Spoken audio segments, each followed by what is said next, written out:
Have you ever wondered what the purpose of education is? Well, one of the potential answers to this question is that it's there to help promote human flourishing.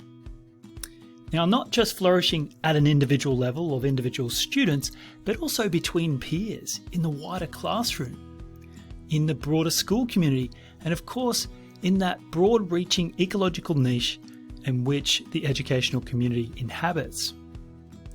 Now, in today's Powerful Learning podcast, we're going to tackle this topic of education and human flourishing with our guest and expert educational philosopher, Dr. Kylie Kerr.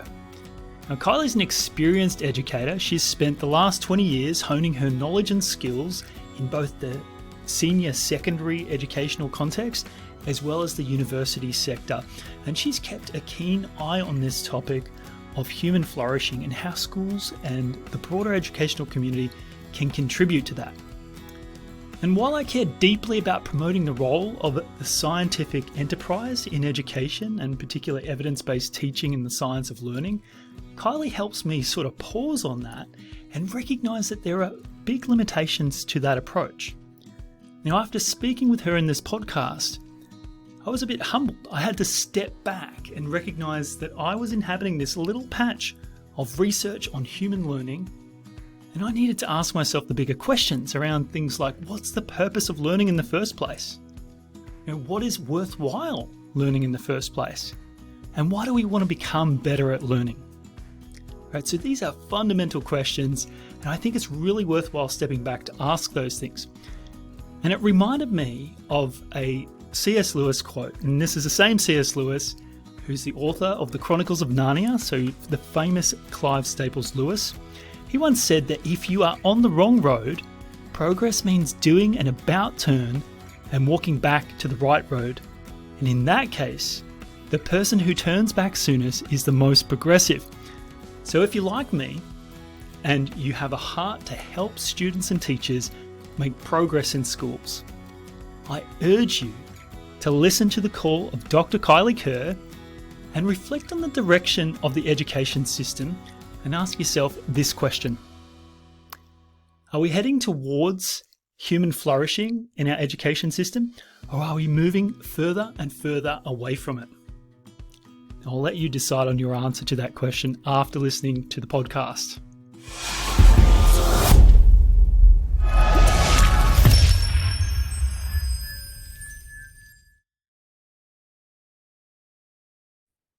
G'day, Dr. Kylie Kerr. How's it going? Hello, Dr. Luke Rowe. I'm well, thank you. How are you? Fantastic. I'm really appreciating that you've come to the podcast. I've been nagging you about this for a while. But you had to do some work in Rome, so welcome back. I did. I had to do some work in Rome. Yes. Yes. Very special. I wish I had the same problem.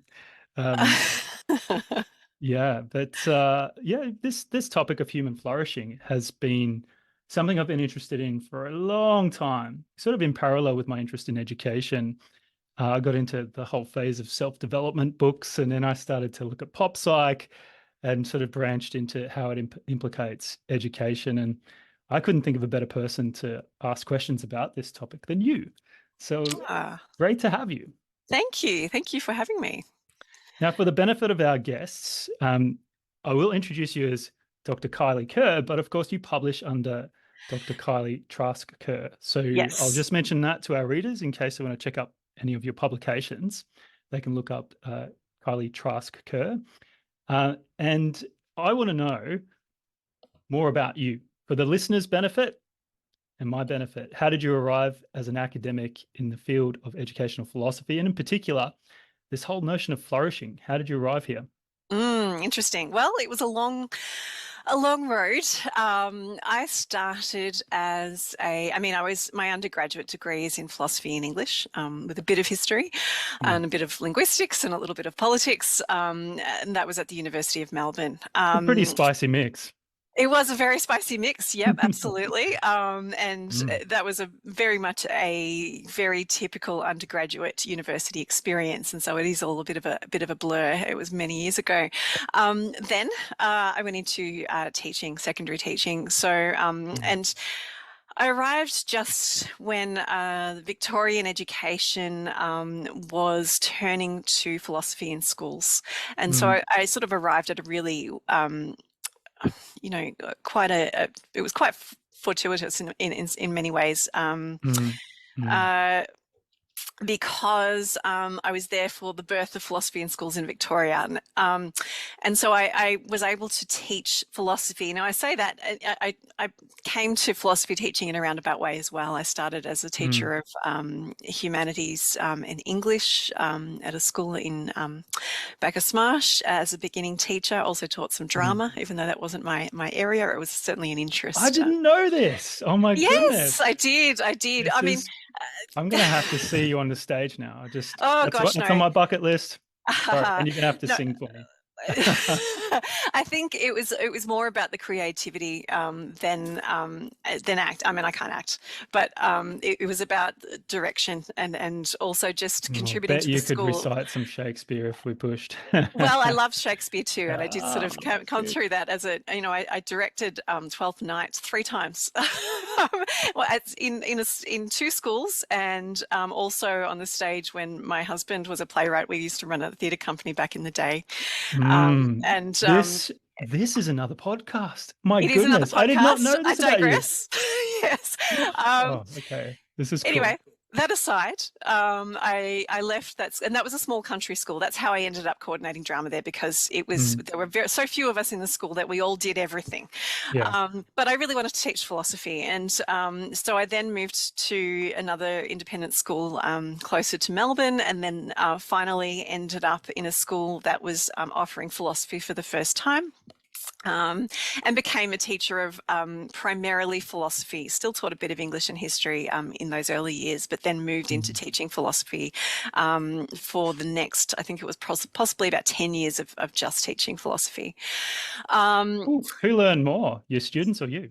Me, absolutely me. Funny how that works. Really funny how that works. Yeah. It's funny what we learn from being forced to focus on a text that we perhaps wouldn't have read as part of our own, reading and our own research.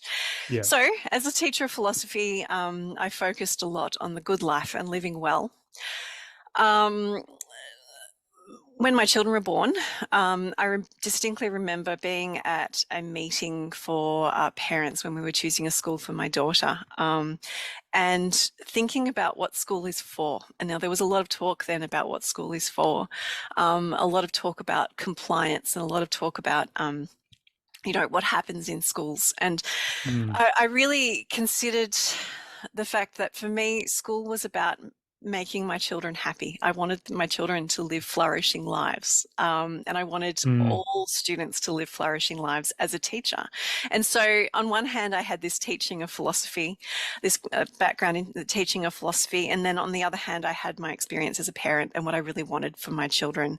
Now, I know that people want different things for their children, but I think ultimately, and if we turn to Aristotle, there's a funny thing I used to do with students, and I digress once again. We used to say, well, why do we do this? Well, it's for this. Why do we do this? Well, it's for this. And in the end, we get to flourishing, human flourishing. Everything we do is for the sake of human flourishing. Now, you can call it happiness, you can call it flourishing. It's not an emotional kind of happiness. It's not like, oh, I'm feeling happy now. It's living well, and that is why we do everything. So that's ultimately what we want school to be for. We want students not just to be happy at school, but we want students to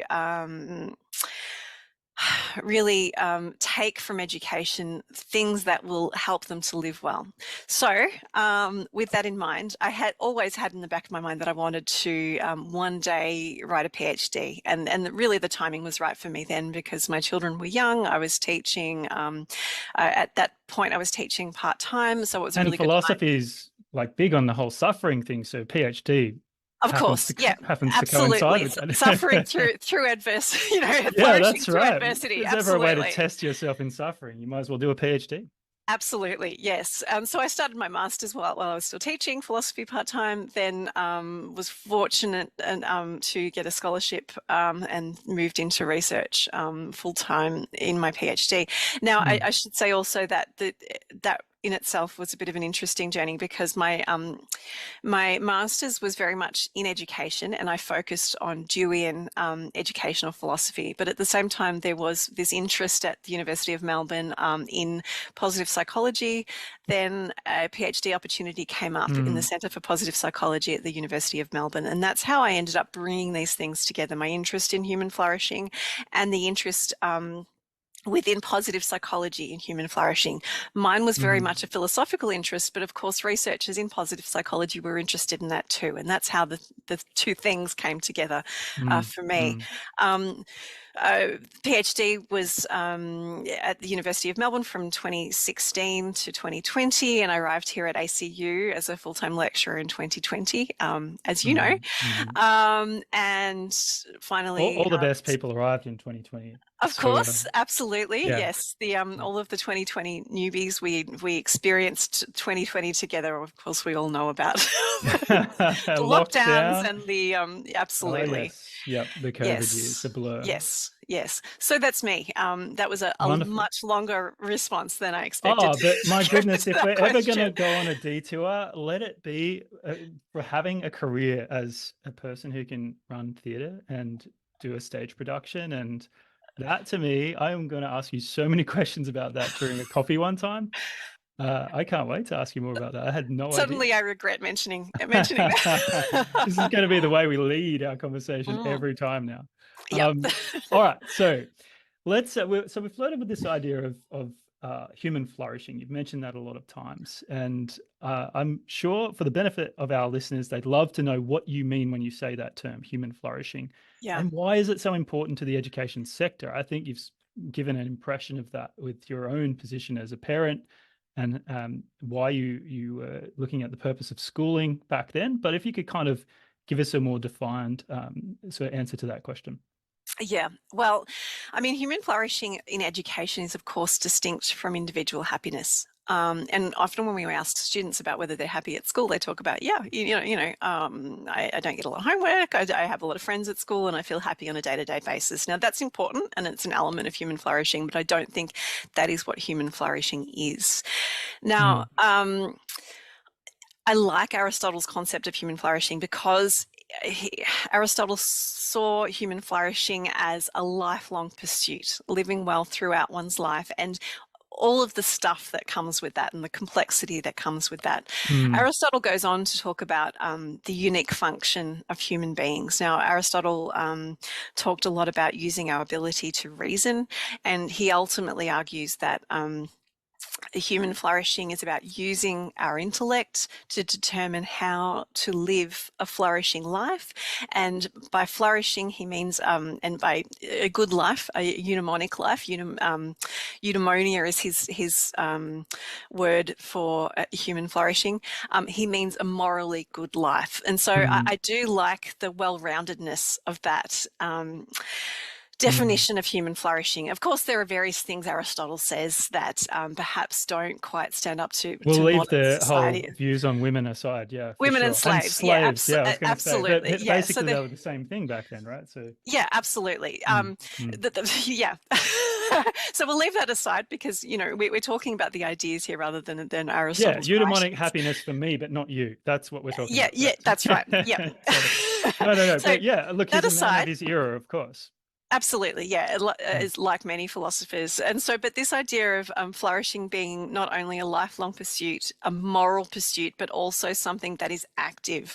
Aristotle talks about Olympians not being crowned for being winners, but for being Olympians, but for running the race. It's an act, something we actively pursue throughout our lives. So we can't just say, okay, we have these things.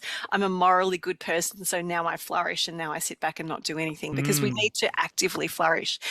That said, it's, I think, different from what some people see as working towards cultivating their own individual happiness, because I think that is a slightly different thing. I think in a school, though, importantly, um, we can look to Dewey's concept of what a school is, a mini community, and it's a community of action, a microcosm of the universe, where students are together and they fulfill a role. And Dewey talks about an active kitchen where students are doing things, and that is an example, I think, for Dewey of human flourishing. So a school, I think, should be seen as a mini community, and the world should be seen as a broader community of flourishing. And we can't flourish in isolation. Flourishing is that which is conducive to the function of society. And of course, Dewey talks a lot about school nurturing active citizenship, and this is part of this activity, part of actively creating a flourishing world. People worry when we talk about education as transformation. And I know that I have a relative that said to me, well, this is a very dangerous thing because of all the lefties in education. Activist pedagogy. I saw an article on this today. It's, absolutely. Well, yeah. Oh, yeah. gosh. I know that some colleagues of mine from the University of Melbourne wrote a book, and there's a right-wing commentator who said on air that it should be torn up, and they found that very, very amusing. Can't you offer some more substantive criticism, mate? I know.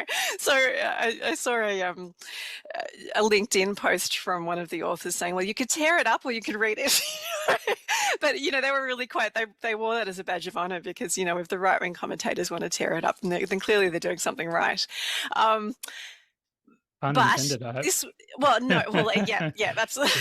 Yeah. Absolutely. Well, the thing is, clearly these commentators hadn't read the book because the book was not about activism in education. It wasn't about brainwashing. And I think we need to give students, firstly, the credit for having their own minds. I think we don't want to, and this is, once again, I digress, we don't want to educate students in a way that where we as teachers remain completely neutral, as though they're not smart enough to not be influenced by our views. We're allowed to have views as teachers, and this is not to be seen as brainwashing. Having said that, though, when I talk about transformation, education as transformation, I am talking about education as a vehicle for promoting moral goodness and for nurturing moral goodness and helping students to think critically and to determine what moral goodness is and how to live a good life.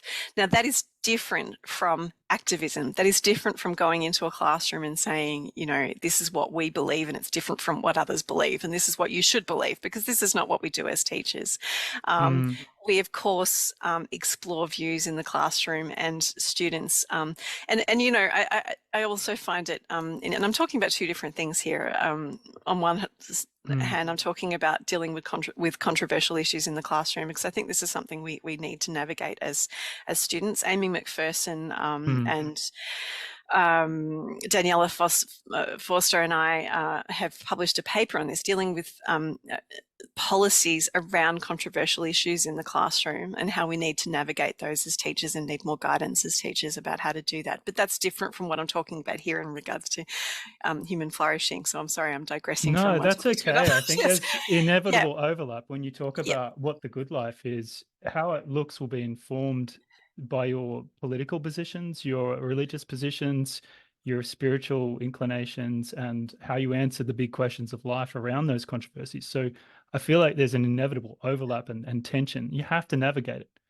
To Absolutely. Yeah. And I do think that if we try to, and speaking about the controversial issues, and this is my views, not the views of the authors I just talked about, the co-authors I just talked about necessarily. But I do think that education, although they may agree with me, education itself cannot be anything but political. And if we try to be neutral, we are therefore being political. And I think that in itself is an issue. But separate from that, we have this issue of education for human flourishing. Can I take the bait on that just quickly, though? Yeah. So would this extend to other professions, or is education uniquely privileged to be able to bring their politics into their profession? I don't think we bring our politics into the well, if it can't profession. be anything but political, I suppose bring it to the profession would be too Yeah. I'm not saying people willfully do this with a premeditated intent. I guess if it's unavoidable, it's a political act. Teaching itself is a political act in a sense. Is It is, what the So the proposition politics, is. the politics are already there. They are there in what we choose to include in the curriculum. They are there in the way governments revise curriculum over and over again. They're there in the way governments revise teacher education over and over again. They're there in the status of teachers. The reasons for the status of teachers, the reasons for curriculum choices. I work in history teacher education, and that's an incredibly political space in terms of what we include in the curriculum, and then separately from that, what schools choose to teach. Because of course we have all of this stuff in the history curriculum, but a majority of students get very little exposure to history because it becomes an elective in the senior years. So we have all of these things going on. So we don't necessarily bring our politics to education. The politics is already there. And I think as teacher educators, it's our job to help students, our teacher education students, navigate this in a way that allows them to promote critical thinking in the classroom. However, I digress from human flourishing. I think that's part of human flourishing. We'll have another conversation about this. I'm fascinated by this topic. Can't help myself but be interested in your views because they're far more informed than mine, and that's a topic I'm really thank you for saying that, but I don't think that's necessarily the case. I do think, though, we need to move away from this idea that education is a thing where we stamp our views on students and then they leave. That's not how it works, and I think if we look at Gert Biester's idea that we can't expect education to be a thing where we put something in and get an expected result out.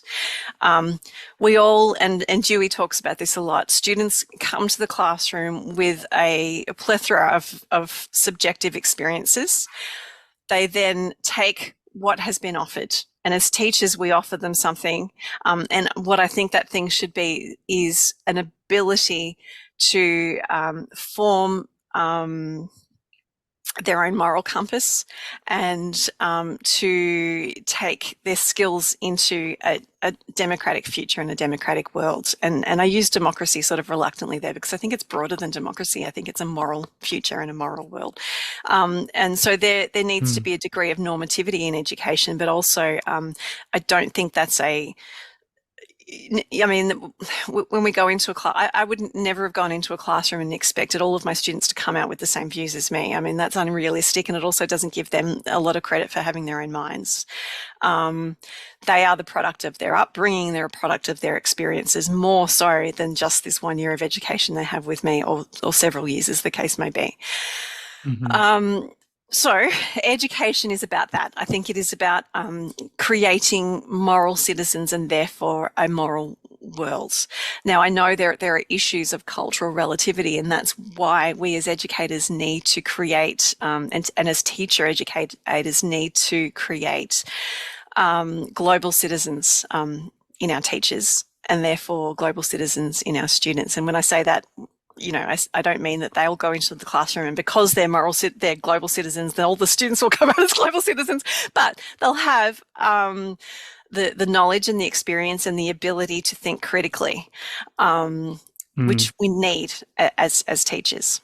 And does this speak to being pluralistic? Are you saying it's broader than that? Are you saying it's sort of like that whole movement on culturally responsive pedagogy? I'm not sure where you stand on that, but that whole idea of working in the frame of reference of your students and not necessarily imposing your frame of reference on them when you're unpacking curriculum and Yeah, I mean, when we talk about pluralism, I think we're talking definitely there about normative ethics, and I do say that we need to have a normative element to education, but I think in terms of education as a whole, we need to be thinking more meta than that. We need to acknowledge the pluralism. So globalism goes beyond pluralism. It includes but goes beyond, or is there I think it does. Yeah. And I think there is a way to navigate ethics in a way that doesn't just say, well, these are all of the views and they're all equal, because they're not all equal. There is still right and wrong, and we need students to be able to navigate right and wrong, and the way not right and wrong changes throughout time, and the way, right and wrong sort of as meta-ethically doesn't change, but our normative ethics changes. And I think students need to have an acknowledgement and an awareness of that. I think that's really important. And that's why I think they do need a grounding in philosophy. And that grounding in philosophy needs to come through the entirety of their education. I mean, there's philosophy in science, there's philosophy in maths, there's philosophy in every discipline. So it is a multidisciplinary, it's not just, let's put them in an ethics class. Yeah. And I mean, ethics classes are fraught with all sorts of issues. That is a tantalizing point. I won't ask you more about that, but it's a tantalizing point. Yeah, and I think another important thing I want to mention here is bringing in ideas from, I think, John Stuart Mill, and also I know that it's a little bit, his work is a little bit problematic at the moment, but in my PhD, I used illustrations from Michael Leunig, the Melbourne cartoonist. Now, leaving aside a lot of the recent controversies, he with Serena Williams. Was that him? Yes. Yeah, that was him. Yeah. Hang on. No, Serena Williams was not him. I'm thinking of anher one about a baby and a pram and parenting and images of women and things like that. Leaving that aside, there's a really nice Leunig cartoon that I used in my PhD about somebody searching for happiness but walking the other way. I think this idea of explicitly searching for happiness begins and ends with the individual.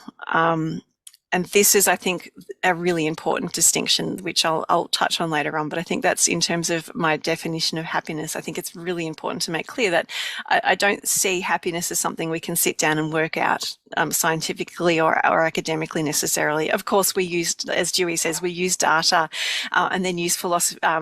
Science is helpful, and then we use philosophy to work out what to do with it. And I think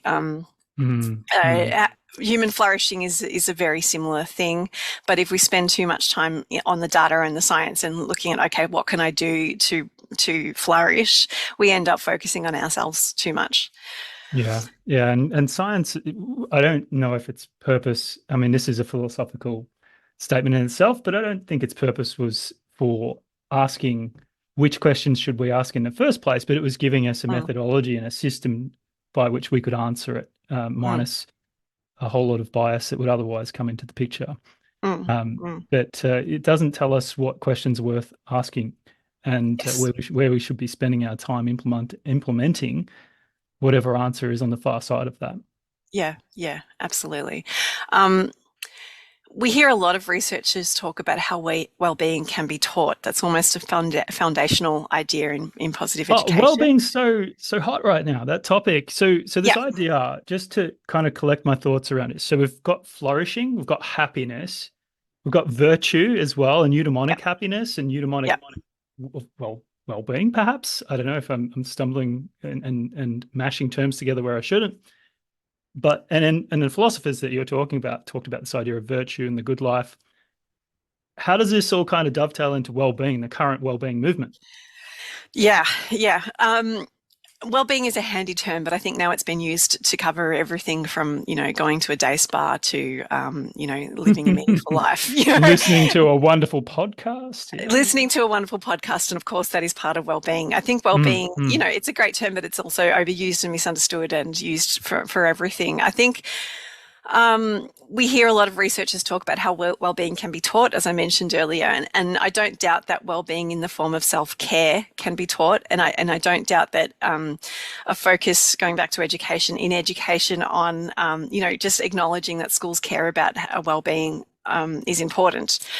But I do think that human flourishing, is a broader term than that. And when I say broad, I mean it includes moral dimensions. It's and communal. You were saying communal before, so it's not. And community. So happiness starts and ends with the individual, but flourishing is actually a communal enterprise. Yeah. And within well-being frameworks, we often see community-mindedness framed in a way that celebrates its benefits to individual happiness. So, and also in economic terms, if I can bring in neoliberalism, I know you love that term. So, the old neoliberalism that causes all of the problems in society. Well, it really is.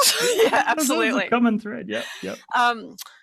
So, for example, Martin Seligman, who was a founder of the positive psychology movement. Now, of course, Seligman and Csikszentmihalyi founded this movement as a way of moving psychology away from simply curing illness to something that examines why life is worth living. And so that's a very worthy pursuit. And then this was back in 1998. And then these ideas moved into institutions and in particular schools. And that's how we have our modern conception, or our current contemporary conception of positive education, even though, you know, I've argued in the past that positive education has always been around. I mean, what is education if not positive? You know, and Deweyan education it's negative, is positive. Kylie. That's what right. It is. It always has been until the pos psychs came around. And and I mean, part of our problem with you know, disrespect for teachers is that education hasn't always been positive for people, and this sort of filtrates through, you know, people's resentment of their experience with teachers sort of you know, filters through to their children, and positive, their education's not so positive for these people. Anyway, I digress. I think all education should be positive, but this positive psychology movement, then when it moved into education, well, it had a lot of its roots were born out of education. Didn't Seligman do his earliest work on, you know, when he dovetailed from, well, I shouldn't say dovetailed, a full 180 from learned helplessness to learned hopefulness. He was in Geelong Grammar within just a couple of short years trying to implement some of his learned hopefulness and optimism models, and it turned into PERMA. Yeah, so that was one of the pillars of positive psychology, positive institutions. And so as a way of moving into institutions, then this work was done in education. I remember there is an article from those days where Seligman, quite rightly in some ways, argues what is the point of being in a wealthy country, and this is, I'm paraphrasing here, being in a wealthy country if we're not also happy. Now, while that is true, I think there is a sort of a dangerous connection there between wealth and happiness that is present in a lot of the positive psych literature. Oh, well, we're so wealthy, why aren't we happy? And then we, you know, I'm thinking about the founder of a resilience company who said, well, I went to a country where they have nothing and yet they're happy. So why are they happy? And we need to learn from them. Well, we can't really learn that much from them because we're not in that situation. You know, this reminds me, it has a parallel to the old Scandinavian countries in education. You know, it's like, Scandinavia are up the top of the PISA charts or the Pearls charts or the TIMS charts. Look at them, they're flourishing, and equality for women, and everyone's loving each other and standing around a little fireplace singing together. They're not like us. You know, we're all human, but their circumstances are so different. Their history, their present, and their future are different. So why are we comparing apples and oranges? Yeah, and if you read from the work of Sven Brinkmann, who is a Danish psychologist but also philosopher, he talks about resisting the self-improvement craze. So they're not immune to the same sorts of struggles we have, you know, constantly feeling the need to improve and the impact of that on our well-being. And that includes, you know, self-care, and, you know, we should be doing this, we should be relaxing more, we should have more work-life balances. There are a lot of shoulds in our lives that totally can stress us out. How ironic. We could be feeling guilty about the idea of feeling guilty. Like, it's like depression. Absolutely, yeah. And going back to this individualism, we see a lot of within positive psychology, schools should be teaching well-being because then the students will do well and will achieve higher results, etc.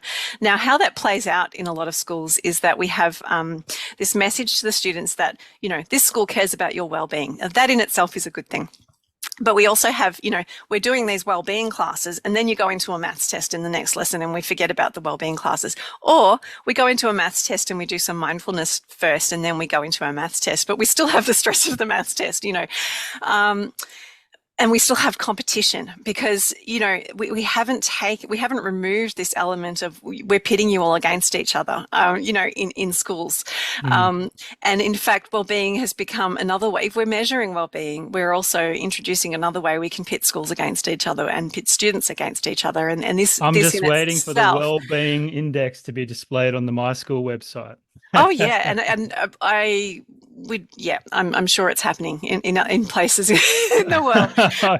But then, you know, I was being sarcastic, but you're for real. That's scary. Well, but I mean, even this measurement is fraught with issues because if you ask a student whether, I mean, students have various ideas of about happiness and success, and it's all about, really nurturing an idea of success that will realistically help the world to flourish. And this is where neoliberalism becomes important, because a neoliberal economic flourishing idea of success is not going to make them happy. And I think modern society has proven that time and time again. And yet we're certainly still ratcheted us up into this little tight ball of not so happiness. Yes, yeah, absolutely. And I should mention that there, within wellbeing frameworks, there is a strong focus on meaning and accomplishment, and we see what we call the systems version, the systems a framework of positive psychology. There are certainly efforts to bring in meaning, accomplishment, things that do make the world a better place. But I don't think we should talk about them all as though they are the same thing. So if measurement is not one way to make students flourish in a classroom, then, obviously it raises the question of how do we do that? But just on the idea of how do we do that, then how do we know that we're doing that if we can't measure, or if we're not promoting measurement? Good question. I think we need to be measuring differently, and we need to be using this measurement for better things. And we also need to be sure that we're not simply focusing on what we can easily measure. So, for example, as part of my previous research, I asked students how school contributes to a good life. And in one particular school, the students had just had a change in their uniform policy. And so I got a lot of students writing responses about, being able to wear different tracksuit pants. I mean, true yes. Happiness lies in a really comfortable pair of trackies. Yeah, absolutely. I can agree with that. I would have told you the same thing during the lockdowns for 2 years. Yeah.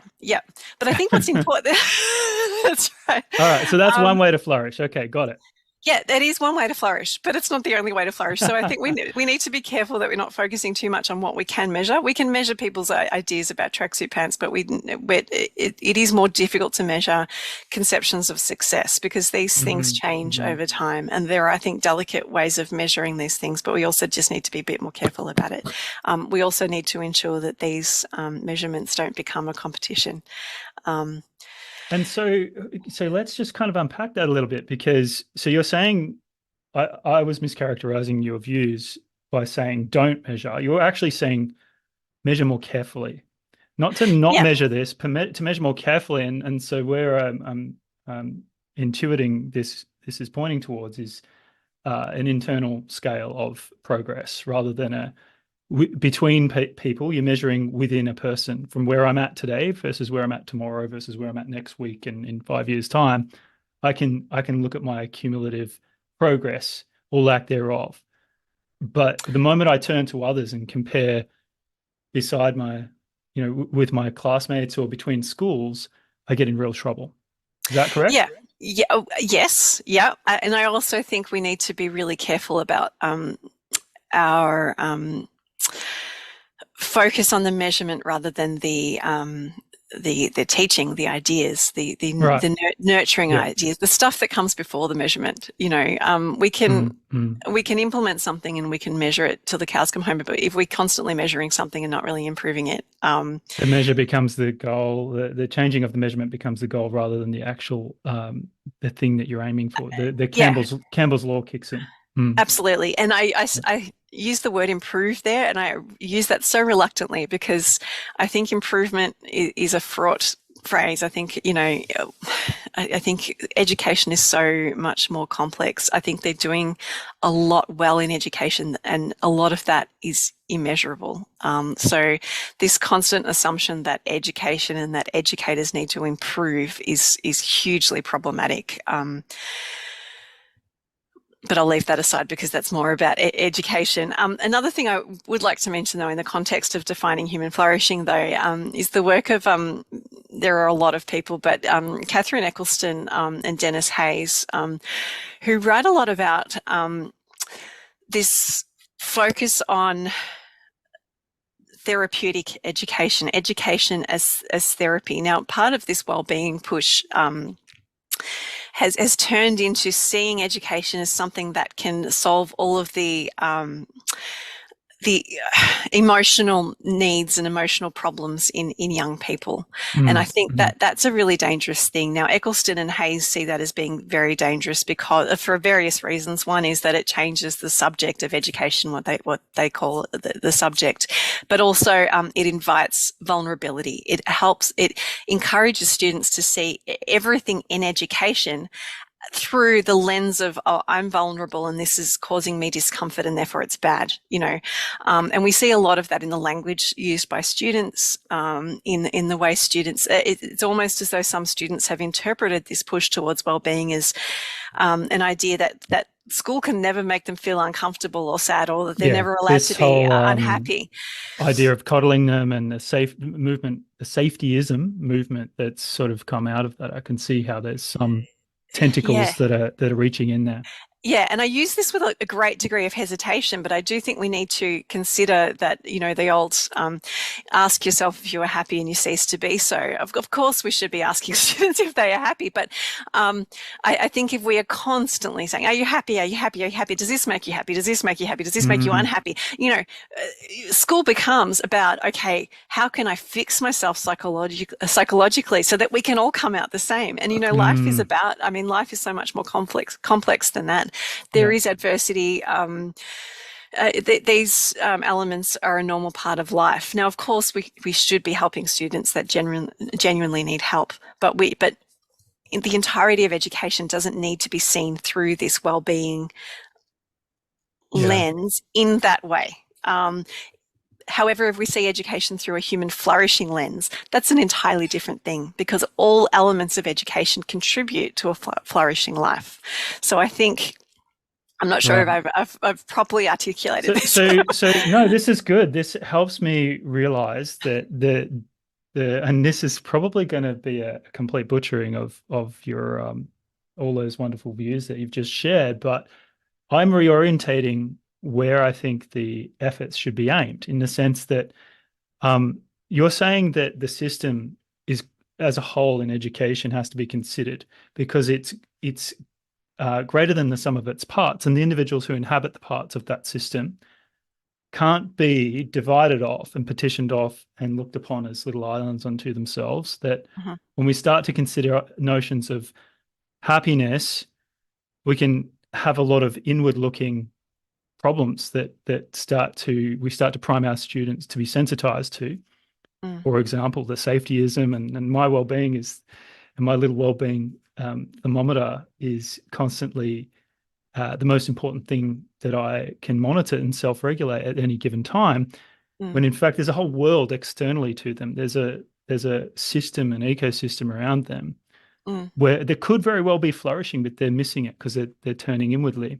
Perhaps I'm mischaracterizing this, but I'm seeing that the whole notion of flourishing is you can have an element of flourishing at every level of that system: the individual, the groups, the classrooms, the year levels, the school as a whole, and then how that relates to the flourishing of the school and the community.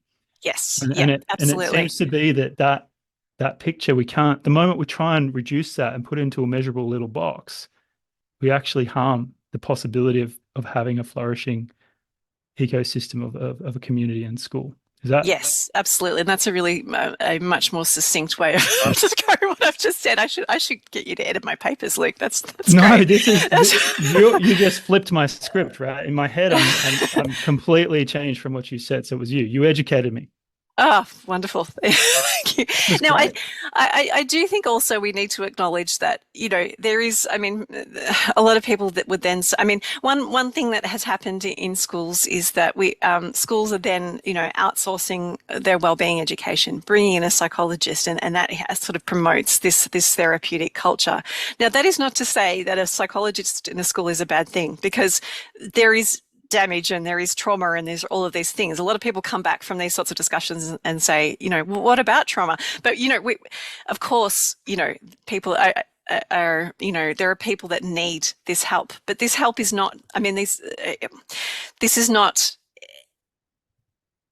education, as Mm, teachers are not therapists, and so mm, this sort of repairing of damage and trauma this is something that has to happen in school, but it's not what we're talking about when we're talking about human flourishing in schools. It's just a mm. part of it.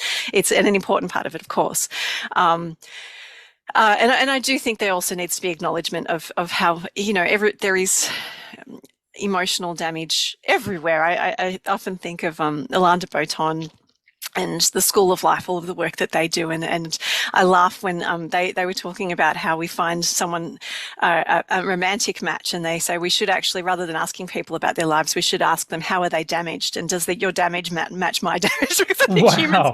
humans are, Can you imagine that on oh, your yeah. on your profile when you're dating someone? It's like, oh, what's your suffering index? Like, is That's this right. could there be a This is more how, victim Olympics mentality about that, or am that's I right. being too heartless? I don't know. Yeah, no, absolutely. I think we need to acknowledge that we are all damaged, but we don't need to see education through that lens, and we don't need to Yeah. be educating students to see everything We're through, much more than our brokenness, and these students might yes, be damaged at one point in time, but that's not the whole of them. Like we were yeah, speaking about before this podcast, we've got to mm, consider who they've been in the past, who they are today, and the most exciting part, their potential, who they could become. And that's mm, really exciting, especially for a student who's gone through trauma, because mm. that's the part of them that they can grow into, and they can leave that trauma behind.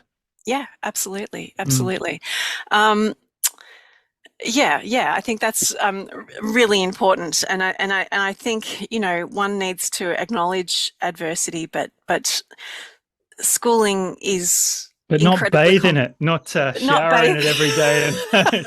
And let's. I'm just conscious of time, so just Yes. quickly to go back to this idea. So now that I'm kind of reframing the question in my mind about how we can help students flourish in the classroom, because you've helped me see that that is almost a reductionist view on flourishing in the first place. So the question itself needs to be reframed.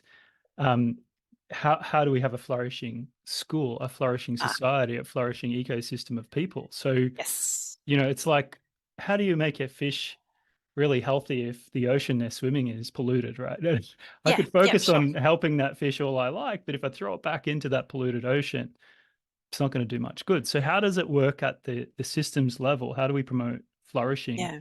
Yeah. not just within the individual, but the classroom, the school, and so forth? Yeah. And I do want to acknowledge at this point too that not all schools are polluted and not every part of school is polluted. Like I think there's a lot of really great stuff happening in education that we perhaps don't acknowledge because of our, focus on measurement and PISA, et cetera, et cetera. Mm, Anyway, mm, that aside, and I do think we need to acknowledge that education tends to put model upon model and framework upon framework. And I sometimes, even though framework is a handy term, I sort of cringe when I hear it because yeah, I mean, how many frameworks can a school have before it bursts? You know what I mean? Like framework upon framework. This is our this framework, and this is our other framework, and yeah. Well, I do think we just need to acknowledge that that is what education is like, and every profession goes through cycles, and this is what education is like. Um, but then there is this other stuff happening in schools, that we have the student, mm, the teachers that need to go into a classroom and keep the students engaged. They need to develop a really a curriculum that is meaningful and um, sometimes the framework, whatever framework is in vogue, might help that, and sometimes it might not. I think that's just something to mm. firstly acknowledge. I don't know what to do with it, but it's just, that aside, I think Nell Noddings wrote about AIMS talk in education. She's not the only person to talk about that, but she talks about how we need more AIMS talk and what drives what she calls happiness in education. But what I think we can broaden that to human flourishing.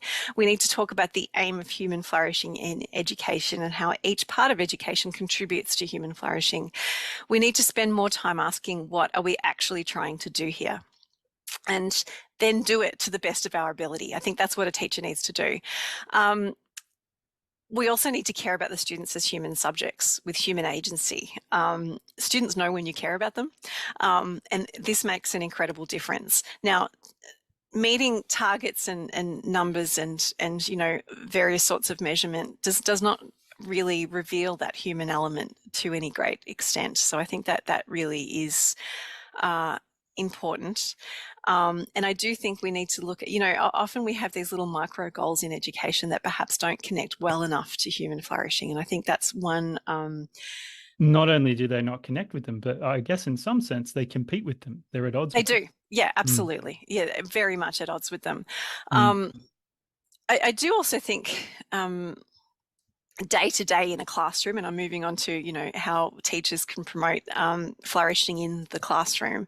I think a lot of education is about being our authentic selves, and that's an overused term, but I do think allowing students to be creative, to think critically, and for them to nurture that human relationship as part of a community that is conducive to the flourishing of the community and then the flourishing of the world,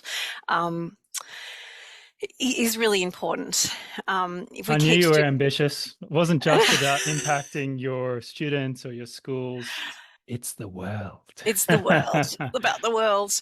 Yes. Oh, I think, helping students to see everything they do as a contribution to the world rather than, how it will benefit them personally necessarily, or about how it will help them to beat someone else in their, year 12 score, or, ATAR score, or whatever we call it in other jurisdictions.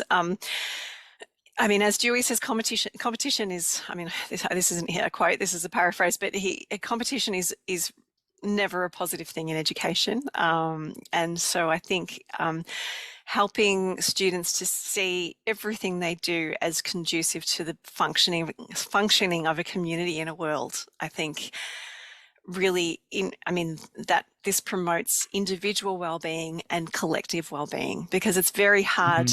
There are so few ways to do both at once, and I think that is a way to do both at once. I just wanted to pick your brain on the idea of resilience, right? So we use this term resilience a lot, and the cartoon version of this is to bounce back from hardship. Yep. Right? To the extent that we can bounce back from hardship, to that extent you're resilient, right? So and we've got this kind of wafer thin intuition about that we want this for everyone. Yes. But once we start to go into the territory of how we go about that, the biscuit crumbles away and we don't know what to do. And there's no real consensus about that necessarily. So it leaves a vacuum in the absence, ignorance invites a whole lot of people who want to jump on the hype cycle and push their agendas. And you've got your mountebanks, your charlatans jumping in there trying to, get the whole resilience hype cycle happening so that they can make a lot of monies off schools. And schools have clearly been victim of these hype cycles in the past. So I have some degree of cynicism around resilience-based programs in schools. And we've discussed this in the past. So I know you've got a more informed perspective. Could you share some of your thoughts on that? Certainly, yes.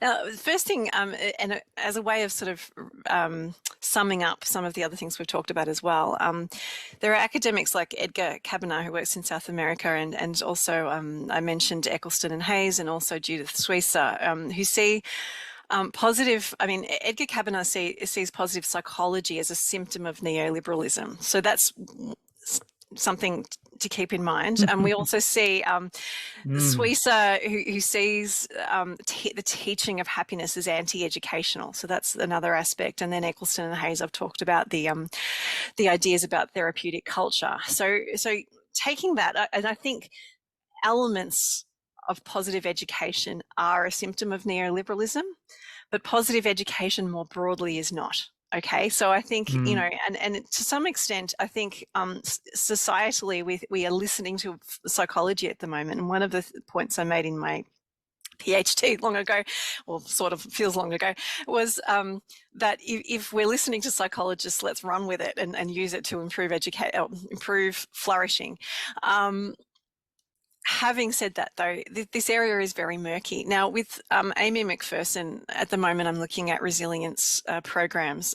We are looking at two different things. We're writing a chapter about bushfire resilience programs and various such things with a case study, and also a paper on resilience programs in general. Now, I mean, have been many criticisms of resilience and the work being done on it, suggesting that resilience represents a sort of responsibilization, and there are various words for that, implying that young people are responsible for their own resilience, and also an extrapolation of that is to some extent to blame for their adversity. And in many cases, young people, in fact, I'd say in most cases, young people are not responsible for their own adversity, and therefore this sort of suck it up mentality that we've talked about is not helpful at all.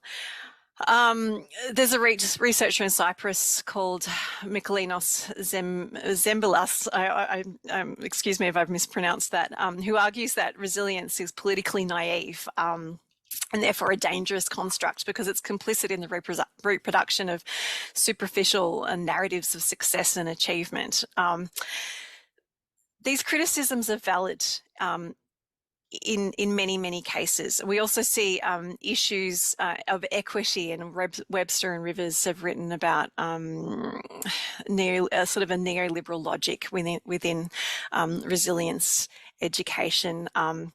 And Amy and I have, in our writing, have questioned the kind of self we see in resilience programs.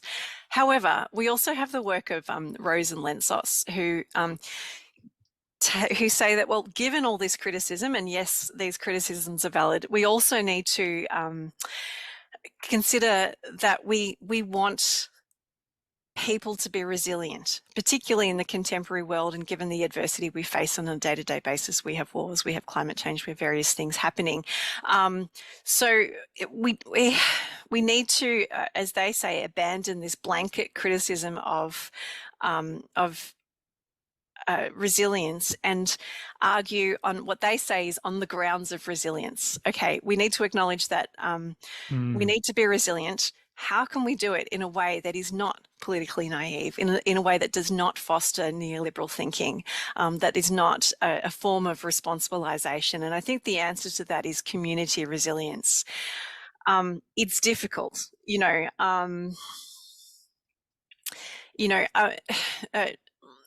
Rose and Lensos consider resilience as a tool for challenging the causes of harm, analysing contemporary governance, sort of a progressive way of thinking about resilience. Now, I think but it's less inward; it's outward, right? So you're saying resilience is also about how, rather than considering what capacity I have to bounce back from hardship, I need to consider that in conjunction with, the people around me. And my capacity for resilience is also measured against my capacity to help them bounce back from hardship.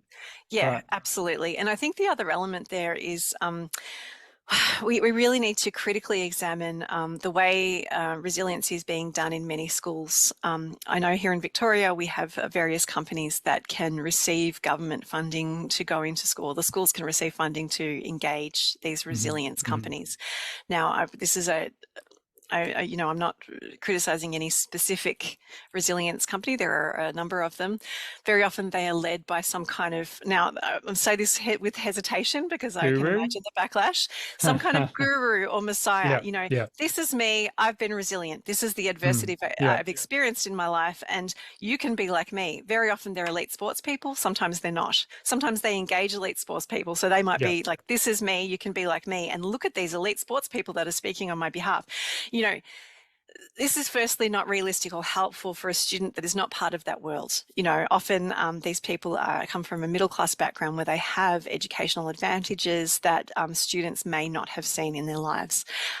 Even if they haven't, even if they've come through incredible adversity, incredible societal disadvantages, often the students in their audience may not have had that kind of luck or the type of resources they have had access to. And so this is why these are problematic. And often the advice will be something like, well, consider your can, exercise gratitude, and there's an element of guilt that comes with that. Like, yes, you're Oh, unhappy, wow. but That is look at all the really suck wonderful it up, things you isn't it? have. Oh, Yeah. absolutely. And I mean, we all say it to our children, you're unhappy, but look at the wonderful, advantages you have in life, and the wonderful, and we've taken you on this holiday. And I mean, that's really just making them feel guilty, and it doesn't really do anything about their well-being, and it doesn't really help them to develop the skills for resilience. Now, I know that that psychologists have done a lot of work in this area, and there are some really helpful strategies there, but I'm not sure that the companies that are espousing these ideas are very helpful in that context. And I do think a flourishing school, a flourishing community, which is really what human flourishing is about, is a lot more helpful to resilience than a program encouraging students to count their blessings or practice mindfulness, however helpful We're not saying those things mindfulness are, can yeah, be. it doesn't mean Yeah, those things are yeah. bad. They're just Oh not gosh, yeah. going to give you the best return on if your goals for human flourishing, then those things are not exactly the direct path there. Yeah, absolutely. And I mean, I downloaded a mindfulness app on my son's phone. I'm not saying that mindfulness is not a helpful thing, but what I'm saying is this is not what resilience and human flourishing is necessarily about. This is not the be all and end all. It doesn't end with these positive psychology interventions. It Do goes you know that way those beyond apps, that. though, those apps really should be the first meditation should be turn off this app and turn off your phone, then That's right. Yeah, begin put the to phone down. Yeah, disconnect. yeah. And I do worry a lot about the anecdotal aspect to resilience based, and even the whole, the kind of inspirational speaker circuits. Not that I don't occasionally get moved by them. And when I look at TED Talks, occasionally I walk away and I have a Yeah. life-changing gem that they've Yeah, of said, course. and it can be just what I needed at the time. Yep. But I do worry about the survivorship bias to that, Yeah. and and not so much resilience, but a potential a self-entitlement or an expectation that life owes you something that you're not going to get from it when you ask. Absolutely. And the same with, a lot of people that say to young people, you can be anything you want to be. Well, actually, no, they can't. Because most people can't. Most people can only be what they can be in their own specific circumstances. So Hang really, on, it should be Kylie, I'm trying to compute. You mean to tell me that that I you can't can't be be anything you anything? want to be. But you can be anything you can be. I mean, really, it's a Oh, circular okay, I thing. like that. But I like that. But you just broke my heart, by the way. I've still got dreams. sorry, Luke. The first person who had the heart to tell me, so I appreciate it. It's my wake-up call for the day. I mean, I used to work in a school that had these really, it has sort of, the students I taught there have gone on to really amazing things. And, one of them's a So they Hollywood. didn't decide to be university lecturers, did they, or I think researchers? some of them are, but Oh, they've all become really amazing things. Hang on. my point about that is that they've all become their own uniquely interesting person. Now, there were various things happening at that school. There was good and bad, and I'm not going to mention what the school is. But they had small classes. It was a very tight-knit community. The philosophy of the school was about infinite potential, but it was about your infinite potential rather than, rather than saying you can be US president. Of course you can't. You're not American. You know what I mean? Like it's No, I'm not listening yeah, to you. yeah. That's another one of my dreams. Yeah. I think we've just got to be really careful when we say you can be anything you want to be, because we really are setting some people up for failure. However, the students, the graduates of this school have gone on to do really interesting things. Now, some of them are just really wonderful people in their own communities. One of them's a Hollywood actress. One of them is a renowned photographer. One of them is an actor that has done amazing plays with MTC and STC and overseas. They've done really interesting, amazing things. But what's more amazing is if you look at what one student there who had a lot of behavior issues has gone off to Africa and has done humanitarian work. Now, he doesn't get the same kind of credit as the Hollywood actor, but he's done really amazing things. And I do think a lot of that, I mean, it's about their upbringing, about their advantage. It's about a whole plethora of things. It's about their teacher. Kylie, surely Of it's course it you. is. Yeah. You're the common link. Yeah, yeah, No. yeah. But I do think the school, I mean, the schools can't take credit for the entirety of a person's life, but I do think that they did the right things in terms of nurturing a sense of community within that school. And also in terms of diversity, that school had it right. And other schools I've worked in subsequently and before that did not have the diversity element right in terms of accepting the entire community and nurturing and helping the entire community. So I think there was something to learn from that community. Some schools have got it right, is my point. Yeah, yeah. And it's That's not good. just about what they went on to do, it was also about the functioning of the school and the community. I should say that as well. Yes, yep. Because we're getting into the neoliberal territory if we just say it's their measurable outputs, right? Yeah, it Their is. Yeah, their yeah, deliverables. that's right. But Yeah. yeah, no, I hear what you're saying. You're saying that the nourishing happened well before that. That was just a lag measure of all of that wonderful stuff that went on. So this next segment that I like to finish with is called Big Questions, Little Answers. And I'll just ask the question, and typically you give a pithy response, a one-liner, or you can extend and elaborate as you please, or you might be asked to finish a sentence when I read the beginning of it. You ready for it? I'm ready for it. Let's go. First question. Human flourishing in schools looks like? It looks like the school as the center of society, ethically and intellectually. I think Hogwarts had it right. Okay, the biggest barrier to human flourishing in schools is? You're going to hate this, neoliberal thinking. Oh, neoliberalism strikes again. Yes, yeah, okay. Shall I ask you to elaborate? We'll get you to elaborate on that one in another podcast. The Okay. one that I'm not going to do. Okay. But we can talk about that at length another time. But I have to say, where I began, if there was a kind of axis, and I would have moved further towards your views there. So I can appreciate them. You've been persuasive. Okay, the most important change that teachers can make to promote human flourishing in their classroom is? Scaffold opportunities for ethical and critical thinking every day. And I think this is about looking at the philosophical grounding of everything we do in education. And for this reason, I think all teacher educators should have a philosophical education, but that's another whole agenda of mine. I've just got my little soundbite. That was the one. I love Great. that response. I can't wait. That is so good. Okay, question number 4. The most interesting book on human flourishing is? Okay, can I have 2? If you say it's Plato's Republic, I'm not listening. No, I'm not. Okay, 2 is fine then. That's fine. Nothing wrong with the Republic. It's boring. It's so bloody boring. If you want to make a point, say it in less than 2,000 words. Come on, Plato. I'll leave that alone. Okay. I think if we're thinking ethically, I think we can't go past The Sovereignty of Good by Iris Murdoch. I come back to her work over and over again. Now, I think her ideas have been expressed by, some of her ideas have been expressed by a lot of people before and after, but I think she gives the most beautiful examples, and I've gone on to read her novels, and her, she was just an incredible writer, and an incredible philosopher, and her concept of transcending what she calls our fat, relentless ego, I think is so useful in all aspects of our lives.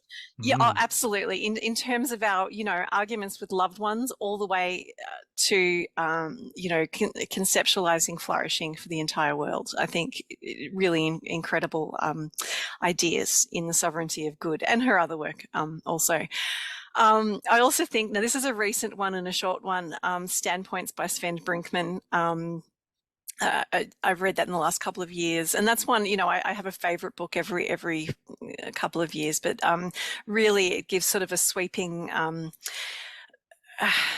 overview of Sven Brinkman's ideas about the self-improvement craze, but also there are elements of human flourishing in there too, and it's also a really short, satisfying read.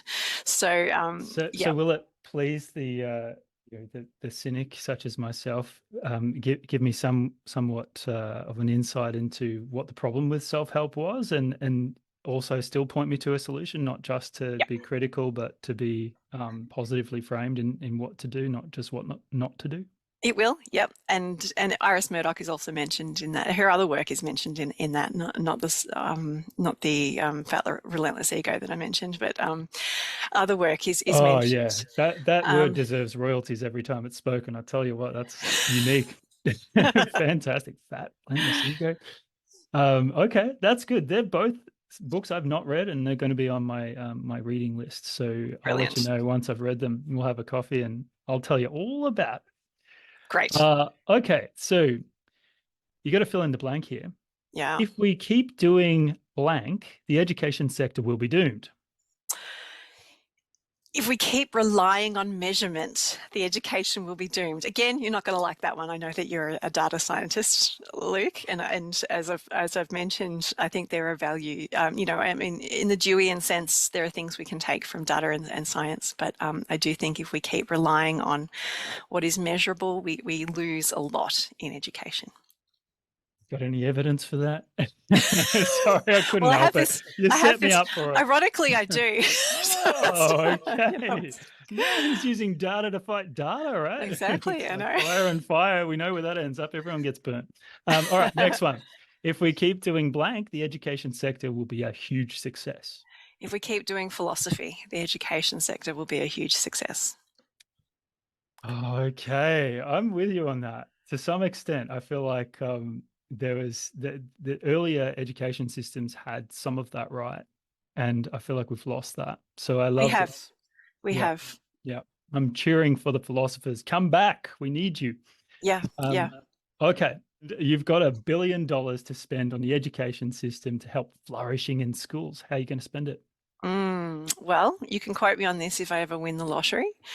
I think, again, two things. Sorry, Luke. Philosophy in schools, I think, really important. We need to fund it. We need to fund philosophy education for teachers, and we need to fund a really strong philosophy agenda in schools. It's in certain states of Australia, but not all. It's in certain countries in Europe, but not all. I do think philosophy in schools is incredibly important. It was really interesting. Years ago, we had a look at some world happiness measurements, and one of the countries that ranked very highly in world happiness also had critical thinking as part of this happiness program, and that element was kind of pushed to the side when in the analysis of data in some I'm being very vague here because I don't have the studies in front of me. I think philosophy in schools is incredibly important. Also, the obvious thing in Australia is making schools more equitable, because I think, you know, if we are looking at measurements, yeah, we do really well in a lot of ways. I think we're not doing too badly in education in many areas in school, but in Australia, but we do have a huge equity problem. We have the biggest uptake of we're in the top third of the world for uptake of private education, and of course there are obvious equity issues there. We're third in the world now, are we? I thought we were. So last time I checked, we were sixth. No, top third. We keep moving up and down. I saw a OECD country index, and we had the sixth most privatized education system in the world. I think it was 42% last time I checked, and it's actually growing. Yeah, it is. And it changes every year, and that's why I sort of very hesitantly say we're in the top third, because I know that I mentioned for error. Well, I mentioned to my students that we were higher than another country, and then they looked it up and said, actually, you're wrong, it's changed. So I'm just being conscious of when people might be listening to this. Okay. But in Melbourne, I believe it's even higher, because we have, and it is, so much of it is a cultural, you know, it's sort of engendered in our upbringing that we must send our students to what we regard as the best schools. And because we have this equity issue in our government schools, we have a lot of people that see the best schools as private schools as the best schools. We also have this competitive element in government schools. So we have these select entry government schools, which also increases inequity. So we can't say, oh, you know, we actually do have equity because we have these competitive government schools that are doing amazingly compared to the private schools, because they are another example of that problem. So equity in schools is another thing I'd spend part of my $1 billion on.